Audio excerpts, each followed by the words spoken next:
Bismillahirrahmanirrahim. Assalamualaikum warahmatullahi wabarakatuh. Perkenalkan, nama saya Fitri Istaini. Di sini saya akan melanjutkan materi dari materi dari Bapak yang berjudul komunikasi dan pengambilan keputusan. Apa itu komunikasi? Komunikasi itu bisa kita katakan sebagai interaksi atau suatu percakapan antara satu orang dengan orang lain, atau antara kita dengan orang lain, atau dengan lawan bicara kita, untuk menyampaikan sesuatu hal, baik itu secara langsung ataupun secara tidak langsung. Nah, di sini menurut di buku penulis pertama yang mengembangkan ide penting dari yang dimainkan komunikasi dalam organisasi, dia menyebutkan ada 7 faktor komunikasi yang penting untuk menetapkan dan mempertahankan otoritas objek dari suatu organisasi. Yang pertama itu ada saluran komunikasi yang baik dan diketahui secara pasti. Yang kedua itu sebaiknya ada saluran komunikasi formal yang baik setiap anggota organisasi. Yang ketiga itu ada saluran komunikasi sebaiknya langsung atau sesingkat mungkin, dan lain-lain sebagainya. Nah, definisi komunikasi itu tidak memiliki kesepakatan, menurut para ahli itu tidak memiliki kesepakatan ya. Maksudnya itu kebanyakan definisi komunikasi itu yang digunakan itu dalam buku perilaku organisasi menekankan bahwa penggunaan simbol untuk mentransfer makna informasi. Maksudnya itu untuk menyampaikan, mengutarakan apa yang akan kita ucapkan atau kita sampaikan kepada seseorang atau orang lain. Nah, fungsi komunikasi itu dalam kelompok atau organisasi itu ada 4 fungsi utamanya. Yang pertama itu ada kontrol, motivasi, ekspresi emosional, dan informasi.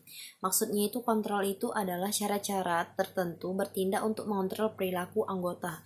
Misalnya diwajibkan untuk mengkomunikasikan segala keluhan keterkaitan kerjaan kepada atasan langsung mereka atau untuk mematuhi segala kebijakan perusahaan.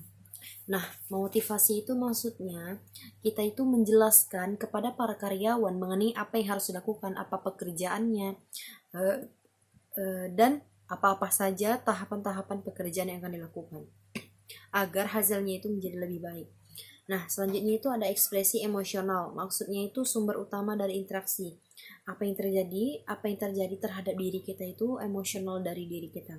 Selanjutnya itu ada informasi. Nah, berhubungan dengan perannya dalam memfasilitasi pengambilan keputusan. Komunikasi juga memberikan informasi yang dibutuhkan oleh individu atau kelompok. Maksudnya kita itu informasi apa yang kita berikan kepada mereka untuk mereka sampaikan atau mereka jadikan suatu arahan bagi diri mereka untuk lebih baik ke depannya. Nah, selanjutnya itu ada proses pengambilan keputusan. Proses pengambilan keputusan itu adalah maksudnya apa yang kita ambil, suatu keputusan dari pemikiran kita yang kita ambil. Itu menurut Mintasbeck itu ada 3. Yang pertama itu tahap identifikasi, di mana kita itu harus mengenal atau mengetahui masalah yang muncul untuk kita hadapi atau kita selesaikan masalahnya. Yang kedua itu ada tahap pengembangan, di mana terdapat pencarian prosedur dan solusi standar yang ada atau mendesain solusi baru. Nah, yang ketiga itu tahap seleksi, di mana pilihan solusi itu dibuat. Setelah kita mengetahui masalah-masalah itu, maka kita akan tahu solusi apa yang kita buat atau kita putuskan untuk menyelesaikan masalah tersebut. Mungkin itu saja yang dapat saya sampaikan. Akhir kata, Assalamualaikum warahmatullahi wabarakatuh.